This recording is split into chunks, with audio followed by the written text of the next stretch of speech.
श्री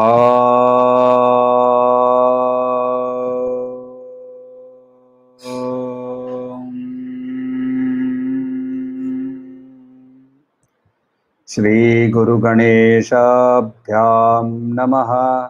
हरिः ओम। गीता स्वाध्याय 142वें सेशन में आपका स्वागत है। अभी हम अध्ययन कर रहे हैं 8वां अध्याय अक्षर ब्रह्म योग, और हमने 22वां श्लोक का अध्ययन कर लिया है। 22वां श्लोक को और एक बार दोहरा लेते हैं। पुरुषस्य पर पार्थ भक्त्या यस्यान्तस्थानि भूतानि येन सर्वमिदं ततम्। ये ब्रह्मन जो है वो सबके भीतर, सबके अंदर ये उपस्थित है। और उपनिषद बोलता है छोटे से छोटा अनोरणीया नाम, तो छोटे से छोटा, सूक्ष्म से सूक्ष्म, मगर सबसे बड़ा से बड़ा। क्यों कि इसका एक्चुअली यदि हम देखें ना तो एक अंग्रेजी में एक वर्ड है गेस्टॉल्ट। गेस्टॉल्ट का मतलब होता है कि जब हम उसके पार्ट्स लेते हैं और पार्ट्स को एक साथ जोड़ लेते हैं तो जो जुड़ा हुआ जो जो समष्टि है वो इंडिविजुअल व्यष्टि से बहुत ही बड़ा, इंडिविजुअल व्यष्टि का जो सम है उससे बहुत ही बड़ा हो जाता है। ये हम लोग एक्चुअली हमारे लाइफ में रोज ही देखते हैं। एग्जाम्पल लेते हैं एक, जैसे कि एक गाड़ी को ले लीजिए, तो गाड़ी के अंदर में बहुत सारे पार्ट्स हैं। पहिया है, गियर है, इंजन है, तो फिर फ्यूल टैंक है, बॉडी है, सीट्स है। इंडिविजुअल ये सारे व्यष्टि हैं, इंडिविजुअल्स हैं। जब इनको एकत्रित कर दिया जाता है तब वो गाड़ी बन जाता है। ये गाड़ी जो है वो इंडिविजुअल पार्ट्स का जो सम है उससे बड़ा है, क्योंकि ये कुछ कर सकता है जो कि इंडिविजुअल पार्ट्स को एक साथ जोड़ने से भी नहीं हो सकता, क्योंकि इसके अंदर में और एक चीज की जरूरत पड़ती है, और वो है एक व्यक्ति जो कि उसके अंदर में बैठ कर उसे चला सकता है। सेम चीज हम म्यूजिक में देखते हैं। म्यूजिक के अंदर में इंडिविजुअली हर म्यूजिशियन म्यूजिक कर रहा है, हर म्यूजिशियन कुछ ना कुछ बजा रहा है, कुछ वो म्यूजिक प्रोड्यूस कर रहा है, मगर जब इसको एकत्रित कर लेते हैं तो एक कंप्लीटली डिफरेंट एक नया म्यूजिक बन जाता है, जिसको हम लोग ऑर्केस्ट्रा के माध्यम से सुन सकते हैं। वैसे ही इंडिविजुअल व्यक्ति जो इंडिविजुअल जो समूह है, आप, मैं और जितने सारे कॉन्शियसनेस वाले बीइंग्स हैं, इनको यदि एक साथ जोड़ दिया जाए ब्रह्मन, मगर इनके एकत्रित ही ब्रह्मन है, मगर वो ब्रह्मन हमारे एकत्रित होने से जो समूह, जो टोटल आता है, उससे वो बड़ा होता है। और इसीलिए उसको बृह वर्ड जो है, यानी टू एक्सपैंड, इसके कारण के से बृह ब्रह्मन वर्ड हम लोगों ने नाम दिया हुआ है। इसका ये ब्रह्मन उनका खुद का नाम नहीं है। आपको और मेरे को एक नाम होता है क्योंकि हमारे पास एक रूप है, रूप आता है तो नाम हो जाता है, मगर ब्रह्मन का कोई नाम नहीं है। इसीलिए उसको अव्यक्त कहकर श्री कृष्ण ने पहले ही इसका डेफिनेशन किया हुआ है। तो ये इसको पाने के लिए क्या करना है? अनन्य भक्ति। अनन्य भक्ति हम लोगों ने कल उसके बारे में डिस्कशन शुरू किया था। तो अनन्य भक्ति जो है वो एक रिचुअल नहीं है, क्योंकि यदि रिचुअल है तो हाथ आपके आरती के लिए घूम रहा है, घंटी बज रही है, और कान जो है वो दरवाजे पे कोई आया कि नहीं आया वो देख रहा है, वो सुन रहा है। आंखें इधर उधर देख रही कि कौन कौन आया, कौन कौन देख रहा है मुझे, कैसी आरती कर रहा हूं। तो भक्ति के अंदर में बॉडी, माइंड, इंटेलेक्ट तीनों ही एकत्रित होकर सिंगल पॉइंटेडनेस पे चले आते हैं। तब वो लेजर बीम के जैसे इलेक्ट्रिसिटी का पावर जो है वो ट्यूबलाइट भी चलाता है आपके, ये आपके और मेरे बीच के अंदर में ये वाईफाई से ये क्लास भी चल सकता है, स्वाध्याय का सेशन चल सकता है, मगर जब उसको एकत्रित कर लेते हैं उसकी पावर को, तो वो लेजर बीम बन जाता है।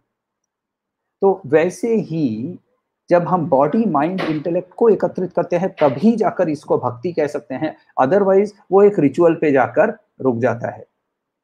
इसके बहुत सारे हम लोगों ने एग्जाम्पल्स पहले भी देखे हैं हमारे आजू बाजू में, लाइफ में हम ये भी देख सकेंगे। जब भी किसी को देखते हैं कि वो पूजा कर रहा है तो क्या एक्चुअली फॉर दैट मैटर बहुत इंटरेस्टिंग एक कहानी है इसके बारे में श्री रामकृष्ण परमहंस की, जिसके अंदर में रानी रासमणी उनके पास गई थी जब वो पूजा कर रहे थे, और अचानक से श्री रामकृष्ण घूमे और एक तमाचा मारा रानी को। उसके बॉडीगार्ड्स आए उसको हटा के मारपीट करने के लिए, और उतने में ठाकुर बोले उसको, यहाँ भी ये सब, यहाँ भी ये सब। और रानी ने बाकी लोगों को रोक दिया, क्योंकि रानी के मन में उस समय वो लीगल केस एक लड़ रही थी और वो केस के बारे में सोच रही थी। तो ठाकुर ऑब्वियसली अवतार पुरुष थे, उनको ये समझ में आ रहा था। क्यों अवतार पुरुष के बारे में भी हम लोगों ने पहले देखा है कि नहीं रहता है। क्यों नहीं रहता है? क्योंकि उनके पास वो ब्राह्मण के माध्यम से हमारे साथ डील करते हैं, ईश्वर के स्तर से हमारे साथ डील करते हैं। तो वो ईश्वर के स्तर से जब डील करते हैं तो उसके लिए पास्ट प्रेजेंट फ्यूचर, भूत भविष्य और अभी का वर्तमान कुछ नहीं एग्जिस्ट करता है, और इसी के कारण वो सर्वज्ञ होता है। ब्राह्मण ही सर्वज्ञ है। तो खैर, ये एक मन को एकाग्र करना, मन को एकत्रित करना, ये इसके बारे में तो उपनिषद क्या बोलते हैं? तो उपनिषद के अंदर में किसी ईश्वर का उल्लेख है नहीं। नाम की तरफ से रुद्र या विष्णु ऐसे कोई नाम आपको मिल जाएंगे। I am talking of the major Upanishad. Vishnu के नाम से एक नारायण उपनिषद है इत्यादि, जिसके अंदर में विष्णु का ही मेंशन है। मगर हर एक जगह में मेंशन होने पर भी गणपति का अथर्वशीर्ष उपनिषद है, हर एक के अंदर में तम ब्रह्मास्तम विष्णुस्तम रुद्रस्तम इंद्रस्तम अग्निस्तम वायुस्तम सूर्यस्तम चंद्रमास्तम ब्रह्म भूर्भुवस्सुवरुम, उस सब सारे देवताओं को ब्राह्मण का स्तर देकर उसकी डिस्क्रिप्शन की गई है। तो ये ब्राह्मण के लेवल पे जब बात होती है ना, तो वहां सिर्फ और सिर्फ इंटेलेक्चुअल उपासना की बात होती है, भक्ति की बात नहीं होती है। तो वहां क्या होता है कि हार्ट का जो इमोशनल एस्पेक्ट है, माइंड का जो इमोशनल एस्पेक्ट है, उसको उपनिषद कोई कैटर नहीं करता, उसके साथ उसको डील ही नहीं करता। ऑन द अदर हैंड, हम यदि आगम शास्त्र ले लें तो प्योरली उसके अंदर में नारदीय भक्ति सूत्र है, ऐसे सारे जो स्क्रिप्चर्स हैं, ये सारे प्योरली इमोशनल एस्पेक्ट से डील करने की कोशिश करते हैं। तो ये जो एक दोनों को एक जगह पे लेके आना, ये सिर्फ हमें भगवत गीता में ही मिलता है, जहां भगवत गीता के अंदर में body, for that matter Patanjali योग सूत्र के अंदर में बॉडी से शुरू होता है। तो बॉडी, माइंड और इंटेलेक्ट तीनों को यदि एकत्रित करना है, भगवत गीता का स्पेशल स्थान इसी के कारण है कि वो तीनों को एक जगह पे लेकर आकर तीनों को कैसे हम एकत्रित कर सकते हैं, इसके बारे में हम लोगों को सीख मिलती है श्री कृष्ण के बात से। बॉडी के बारे में उन्होंने पहले ही बताया है, क्योंकि उन्होंने हमें कैसे करके बैठना है, कैसे करके कोई आसन लगाना है, भूखे पेट नहीं रहना है मगर भरपेट भी नहीं रहना है, जगह गर्म नहीं होनी चाहिए, ठंडी नहीं होनी चाहिए, एक एकांत में होना चाहिए। ये सारा हमें शरीर के बारे में कैसे, कहाँ, कैसे, किस तरह से हमें बैठना है, इसके बारे में भी बताया है। आंखों की दृष्टि कहाँ रखनी है, इसके बारे में भी बताया है। मन के बारे में भक्ति, और इंटेलेक्ट, बुद्धि के बारे में उन्होंने हमें इंटेलेक्चुअली डिबेट करके हमें हमारे क्वेश्चंस को आंसर किया है। तो बॉडी, माइंड, इंटेलेक्ट को एकत्रित करना सिर्फ और सिर्फ भगवत गीता में ही हमें मिल सकता है। अब अभी तक उन्होंने क्या किया, ये सारे जो डिस्कस किया उन्होंने कि ये हमारी जो कॉन्शियसनेस है, इसको हम ब्राह्मण के स्तर पर धीरे धीरे धीरे धीरे कैसे ले आकर हम इसको, हमारी कॉन्शियसनेस को ब्राह्मण के साथ मर्ज कर लेते हैं, योग युक्त हो जाना। तो अब श्री कृष्ण एक टॉपिक से शुरू करते हैं जिसके बारे में शायद हम लोगों को सबको बहुत इंटरेस्ट होना चाहिए, कि ब्राह्मण को तुम पहचान लिए है अर्जुन, अब सुनो कि मृत्यु के बाद क्या होता है। हम लोगों में से आई एम श्योर कि हम लोग सबको इसके बारे में बहुत इंटरेस्टेड होते हैं कि मृत्यु के बाद क्या होता है। ऑब्वियसली मृत्यु है, इसको समझने के लिए एक सर्टेन डिग्री ऑफ अवेयरनेस आनी चाहिए। आप यदि 6 महीने के बच्चे के को यदि हम मृत्यु के बारे में बताने की कोशिश करें, ऑब्वियसली उसको कुछ नहीं समझ में आता है। मृत्यु की एग्जिस्टेंस के बारे में जैसे ही अवेयरनेस होती है, तो हर मनुष्य के अंदर में ये सवाल जरूर एक बार न एक बार जागता है कि इसके बाद क्या, यही क्या फाइनल एंडिंग है। तो इसके लिए श्री कृष्ण यहाँ से एक छोटा सा डाइग्रेशन नहीं है, एक एक्सप्लेनेशन है कि मृत्यु के बाद क्या होता है। लोगों की बिहेवियर के बारे में एक चीज देखने में आती है कि कुछ लोग कहीं भी हो जहां है उससे बेटर होने की कोशिश करते रहते हैं। कुछ लोग जहां है वहां बहुत सेटिस्फाइड रहते हैं और धीरे धीरे बिकॉज ऑफ दैट सेटिस्फैक्शन अधपतन होते रहता है। हम कमर्शियल वर्ल्ड में ले लें, ऑफिस में ले लें, तो आपको यहाँ दोनों सेम क्वालिफिकेशन से, दोनों एमबीए कर लिए होते हैं, दोनों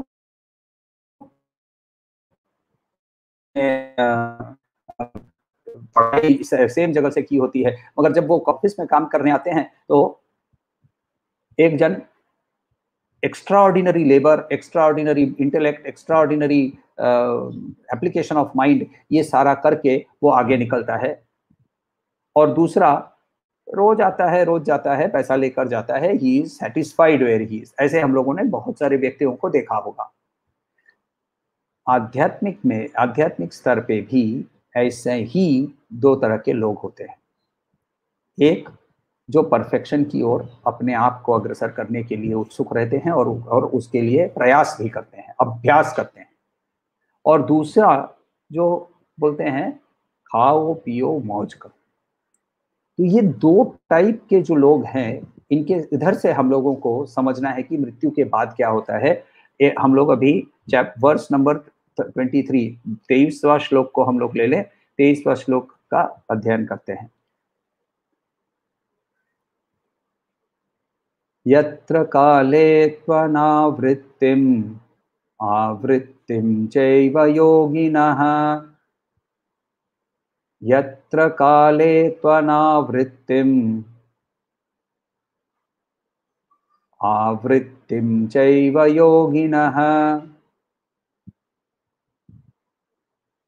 प्रयाता यान्ति तं कालं वक्ष्यामि भरतर्षभ। यत्र काले त्वनावृत्तिम् आवृत्तिं चैव योगिनः, प्रयाता यान्ति तं कालं वक्ष्यामि भरतर्षभ। भरत ऋषभ, तो बुल अमॉन्ग दी भरतस। उस समय धन जो है वो गायों से नापा जाता था। महाभारत में विराट के गायों को लूटने का एक बहुत बड़ा एक चैप्टर है, जिसके अंदर में विराट के ऊपर दुर्योधन की पूरी सेना आक्रमण करके उनके गाय भगाने की कोशिश करती है। तो गाय जो है, गोधन जो है, इसकी वृद्धि ऋषभ के कारण होती है। सांड जो होता है, बुल जो होता है, उसके कारण होती है। और इसीलिए जो बुल होता है वो बहुत प्रेशियस होता है, और उनके अंदर में जो बड़ा वाला बुल होता है जो बहुत प्रोडक्टिव है, वो उस झुंड का, गायों के झुंड का राजा माना जाता है। वैसे ही श्री कृष्ण यहाँ अर्जुन को भरत, जो उनका वंश था, भरत वंश में उसको ऋषभ का नाम देकर पुकारते हैं। तो और उनको क्या समझाया उन्होंने? यत्र काले, यत्र का मतलब जहां, काले समय, तू सर्टेनली, अनावृत्तिम, आवृत्ति वापस आना, अनावृत्तिम, अना का मतलब नॉट रिटर्न, आवृत्तिम रिटर्न, च एंड एवं, एव सर्टेनली, योगिनः योगी, प्रयाता, प्रयाता यानी हैविंग डिपार्टेड, गया, चले जाने के बाद, यान्ति मिलता है, तम वो, कालम समय, वक्ष्यामि बताता हूं, भरतर्षभ। तो यहाँ इस श्लोक के बारे में वो बोल रहे हैं, मैं तुमको मरने के बाद, शरीर को त्याग करने के बाद कैसे करके जाना होता है, इसके बारे में मैं तुमको बताता हूँ हे भरत, हे भरतर्षभ। तो हे पार्थ, मैं तुमको बताता हूँ। तो यहाँ एक चीज होता है कि जब भी हम कोई जर्नी करते हैं ना, तो कभी भी यात्रा करते हैं, तो उसको हम लोग यान कहते हैं, और डेस्टिनेशन पॉइंट जो होता है उसको हम कहते हैं गति।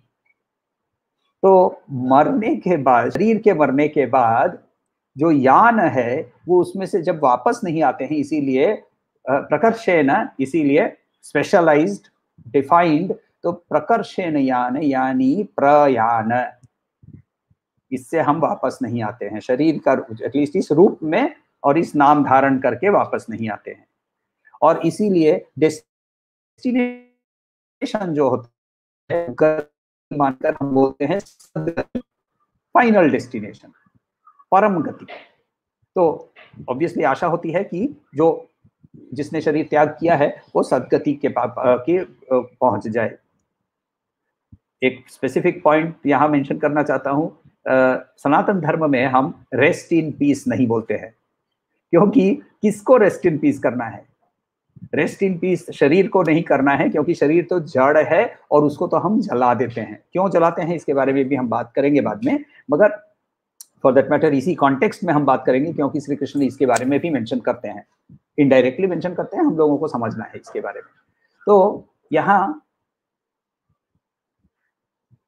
शरीर के बारे में तो रेस्ट इन पीस हो नहीं सकता, और आत्मन जो है वो रेस्ट नहीं करता है, वो या तो मर्ज करता है या वापस आ जाता है। तो उसी के बारे में वो श्री कृष्ण क्या बोल रहे हैं कि दो तरह के लोग हैं, या दो तरह के यात्रा हो सकती है, दो तरह के डेस्टिनेशन हो सकता है। एक है जो कि जाना और वापस न आना, अनावृत्ति, और दूसरा जाना और वापस आना, आवृत्ति। अनावृत्ति के अंदर में भी दो तरह के पॉसिबिलिटीज है। एक जाना, कहीं बैठे रहना और फिर जब दरवाजा खुले तो वहां चले जाना, और दूसरा यहां अभी इसी समय वापस ना आने की सिचुएशन में पहुंच जाना।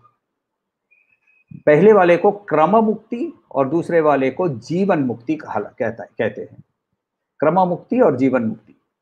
और जो तीसरा वाला जो है जिसके अंदर में हम वापस आते हैं, इसको बंधन के कहेंगे, क्योंकि वो यदि मुक्ति है तो ये बंधन है।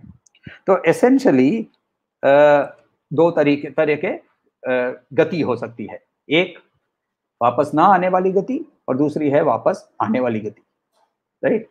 इसके अंदर में सारा यूनिवर्स को हम लोग नाप ले सकते हैं। गुजरातियों में जब आप किसी के घर जाते हैं और जब आप उधर से निकलते हैं तो गुजराती फैमिली क्या बोलेगी आपको? आओ जो, राइट। आओ जो यानी आइएगा।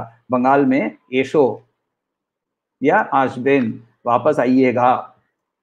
यही चीज जब व्यक्ति हॉस्पिटल में होता है और आप उसे हॉस्पिटल में मिलने जाते हैं, तो वहां वो आओ जो नहीं बोलता है, वो जय श्री कृष्ण बोल देता है, क्योंकि उस जगह जो हॉस्पिटल है वो दुख की जगह है, और इसीलिए वहां वापस नहीं आना है, और इसीलिए वो आओ जो नहीं बोलता है, आशबेन नहीं बोलता है। तो उस समय जय श्री कृष्णा या दुर्गा दुर्गा बोल के चले जाते हैं। ये क्यों बता रहे हैं हम लोग, क्यों बात कर रहे हैं इसके बारे में? क्योंकि श्री कृष्ण ने इस जगह को, इस दुनिया को डिफाइन किया था ना एक जगह पे, उन्होंने इसको दुखालय कहा था। क्यों दुखालय कहा था? क्योंकि यहाँ सुख जो है वो अंत होते ही दुख पैदा होता है, दुख अंत होते ही सुख पैदा होता है। ये एक साइकिल है, और इस साइकिल से जब तक हम मुक्त नहीं हो जाते हैं तब तक इस साइकिल की भी एंजॉयमेंट हमें नहीं मिल सकती है। यहां से जो आगे डिस्कशन है, ये डिस्कशन उसके लिए नहीं है जिसको सेल्फ इंप्रूवमेंट की कोई इच्छा ही नहीं है। जो लोग खाओ पियो मौज करो के लिए हैं, उनके लिए पथ अलग है, उसके लिए बताया गया है। कुछ लोग होते हैं ऐसे, वो ना सेल्फ इंप्रूवमेंट के लिए वेट नहीं करते नहीं है, वो बोलते हैं सिचुएशन बदलेगा, कोई आकर मुझे बचाएगा। एक्चुअली ये वाला जो है ना, ये सिचुएशन जो है कि कोई आकर हमें बचाएगा, ये हम लोग कल की अवतार के लिए वेट कर रहे हैं। हम लोगों के अंदर में एक अवतार के लिए वेट करने की एक टेंडेंसी आ गई है। मेरे साथ जब ये डिस्कशन होता है तो मैं हर बार ये भी बोलता हूँ कि हाँ, बात सही है कि यदा यदा ही धर्मस्य ग्लानिर्भवति भारत, श्री कृष्ण ने बताया है, और जब ग्लानि भरेगी तब वो आएंगे। अगर जब वो आएंगे तो उनके लिए जब राम होकर आए थे तो साथ में वानर सेना भी को भी आना पड़ा था, और हमें भी वानर सेना बनने के लिए तैयार होना है। सेतु बांधने का काम वानर सेना ने किया था, राम ने नहीं। तो वैसे ही we have to work for self improvement, right? तो हमें इस सेल्फ इंप्रूवमेंट, मगर हम यदि वेट करते रहेंगे कोई आएगा, तो कभी भी हमारे लिए प्रोग्रेस नहीं होगा। जो ये वाली थिंकिंग जिसके अंदर में है, उसके लिए ये डिस्कशन नहीं है। श्री कृष्ण यहाँ बहुत क्लियरली ये डिस्कशन इसके लिए कर रहे हैं जो कि इंटरेस्टेड है कि मृत्यु के बाद क्या होने वाला है, जिसको आगे जाने की सीरियसनेस है, दोनों मटेरियल वर्ल्ड में और स्पिरिचुअल लाइफ में। प्रिंसिपल्स देखिए दोनों के सेम है। जब तक हम हाथ पैर उठा के काम नहीं करेंगे, बुद्धि लगाकर काम नहीं करेंगे, बुद्धि मनस और शरीर को एक एक सेंटरिंग नहीं करेंगे, तब तक हमारे अंदर में कोई प्रोग्रेस नहीं हो सकती है। मटेरियल लाइफ में ये सहज है, स्पिरिचुअल लाइफ में उससे थोड़ा और कठिन है। क्यों? क्योंकि स्पिरिचुअल लाइफ में इसके लिए कोई गूगल मैप नहीं होता है, कोई मेजरिंग स्टिक नहीं होता है, कोई KRA KPI नहीं होता है कि ये करो तो इतना पॉइंट आपको मिलेगा, और इसीलिए यहां थोड़ा सा ज्यादा डिफिकल्ट होता है। ये जो चॉइस है हमारे अंदर में कि मैं कोशिश करूं या नहीं करूं, ये चॉइस हमारे लिए हमारा कर्म बनाते रहता है। हर एक बार जब हम एक चीज को चूज करते हैं तब हमारे लिए ये इसके माध्यम से एक कर्म बनते रहता है। और इसके बारे में ये जो है चॉइस है, एक होता है the path of what is good, और दूसरा होता है the path of what is pleasurable. Path of what is good जो कि अच्छा है, सही है, और दूसरा जो कि सुखदायी है। और जेनरली देखा गया है कि ये दो ओवरलैप नहीं करते हैं। जो सही है वो उसको श्रेयस नाम देकर डिफाइन किया गया, और जो कि इमीडिएट बेनिफिट या इमीडिएट गुड के लिए या इमीडिएट प्लेजर के लिए देखा जाता है, इसको प्रेयस बताया गया। तो ये श्रेयस और प्रेयस को यदि हम लोग आज के डेफिनेशन में देखें ना, तो इसके पहले तो एक बात देख लेते हैं कि यमराज क्या बोलते हैं श्रेयस और प्रेयस के बारे में। तो श्रेयस और प्रेयस के बारे में यमराज बोलते हैं, यमराज जी जब बात कर रहे हैं तो ऑब्वियसली नचिकेतस के साथ बात कर रहे हैं। कठोपनिषद के अंदर में श्रेयश्च प्रेयश्च मनुष्य में तस्यो संपरीत्य विविनक्ति धीर। श्रेय और प्रेय मनुष्य के सामने हर समय चॉइस रहता है। इसके अंदर में जो धीर है, जिसके अंदर में बुद्धि है, वो हर समय श्रेयस को ही चूज करता है। श्रेयो ही धीरो भी प्रेयसो वृणीते, प्रेयसी वृणीते प्रेयो। तो जो श्रेयस की ओर जाता है, श्रेयो जो व्यक्ति है वो श्रेयस की ओर जाता है, जो धीर होता है वो श्रेयस की ओर जाता है। प्रेयसी प्रेयसो वृणति प्रेयो मंदो, तो जो मंद है वो क्या करता है, योगक्षेमाद वृणीते, वो योगक्षेम को छोड़कर श्रेयस का योगक्षेम को छोड़कर वो प्रेयस की ओर दौड़ता है। कौन दौड़ता है? मंद बुद्धि जो है। श्रेयश्च प्रेयश्च मनुष्य में तस्तौ संपरीत्य विविनक्ति धीरः। ये कठोपनिषद बोलता है, श्रेयो ही धीरो भी प्रेयसो वृणीते प्रेयो मंदो योगक्षेम वृणीते।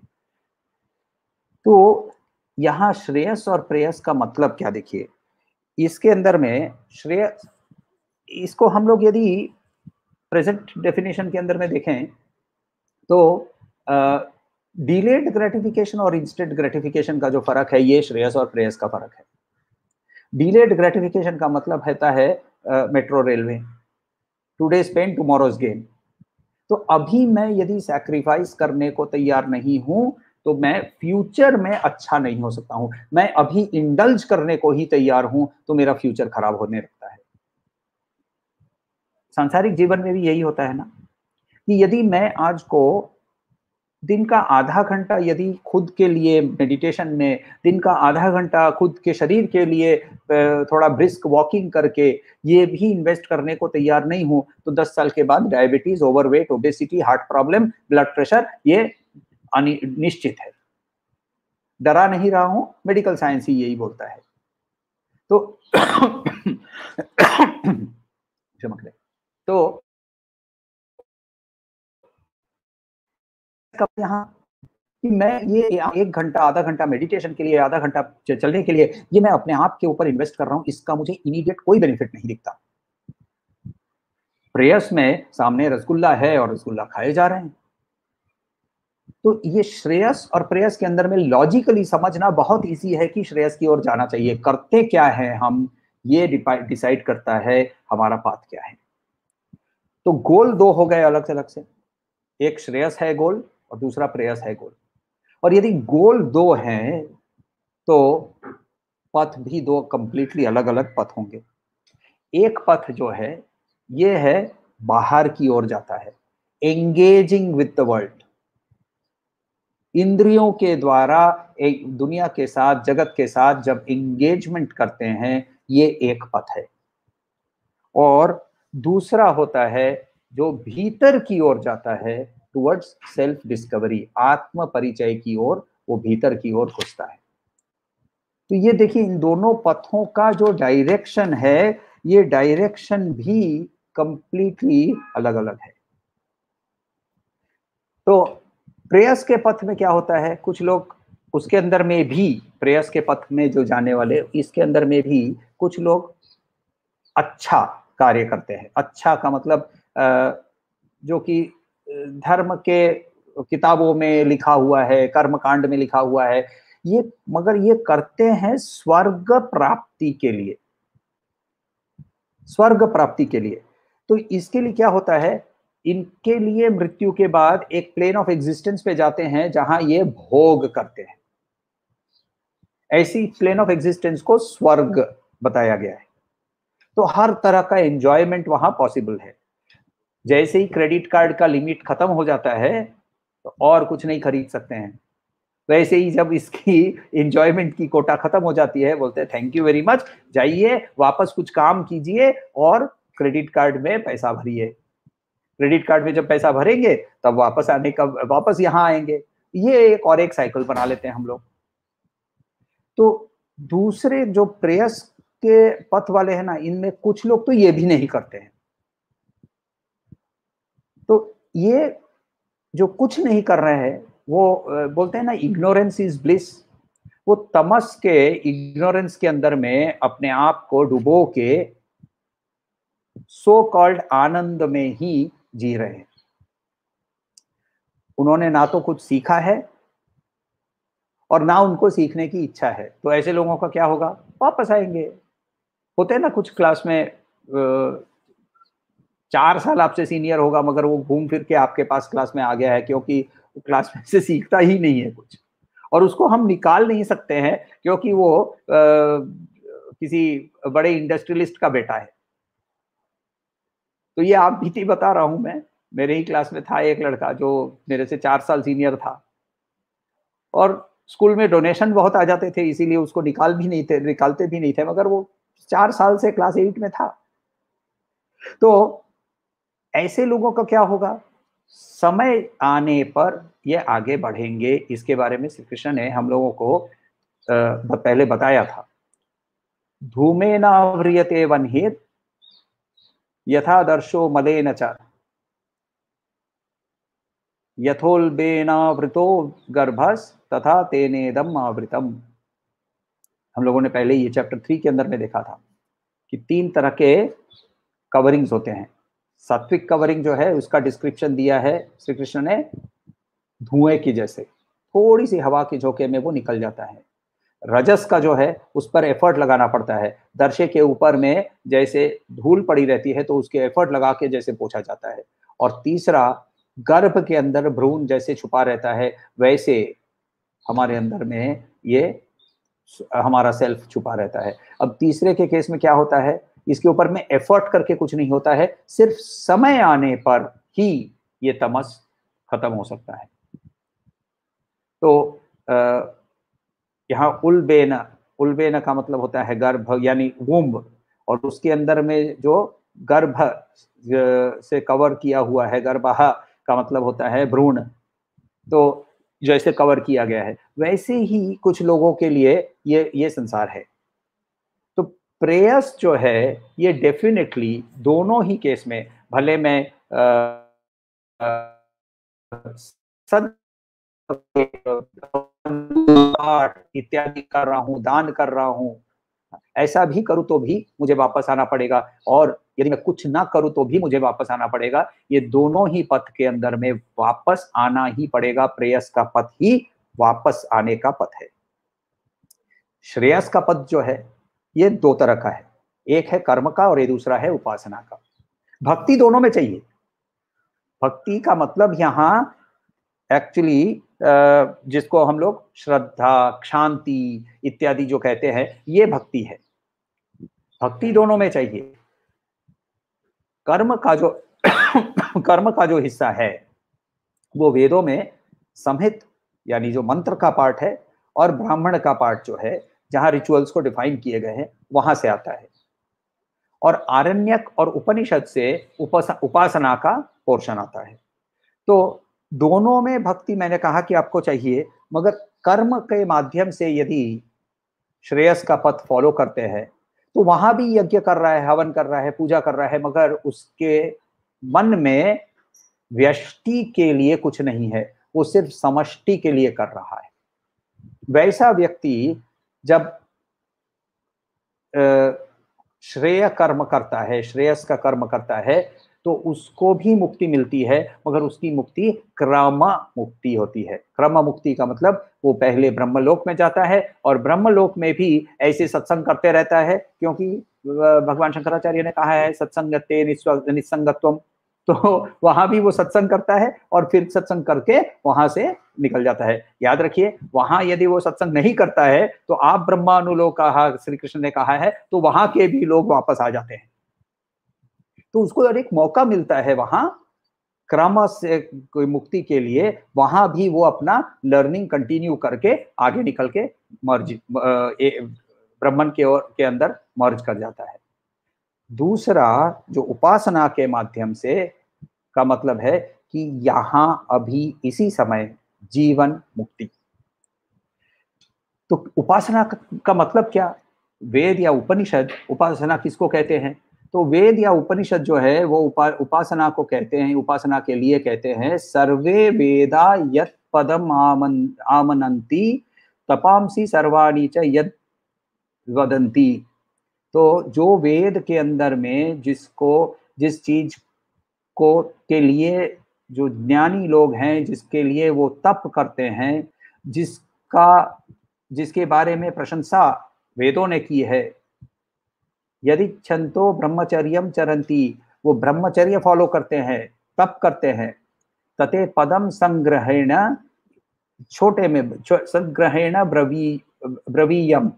तो इसके बारे में मैं छोटे से बताता हूँ, उस पद के बारे में, उस अक्षर के बारे में, उस छंद के बारे में मैं एक छोटे में संग्रहेण, छोटे में ब्रवीम का मतलब होता है मैं बताऊंगा। ओम इत्येतत्, ओम इत्येतत्, ये एक ही है, ये ओम है। तो सारे वेदों का जो सार है, सारे वेदों के अंदर में जिसको उपासना करने के लिए कहा है वो ही ओम है। ओम क्या है? ये ब्रह्मन का एक प्रतीक है, और इसीलिए हम अभी से ओम की उपासना भी कैसी करनी है उसके बारे में भी हम लोग आगे चल के देखेंगे। सवाल कोई हो तो बताइएगा।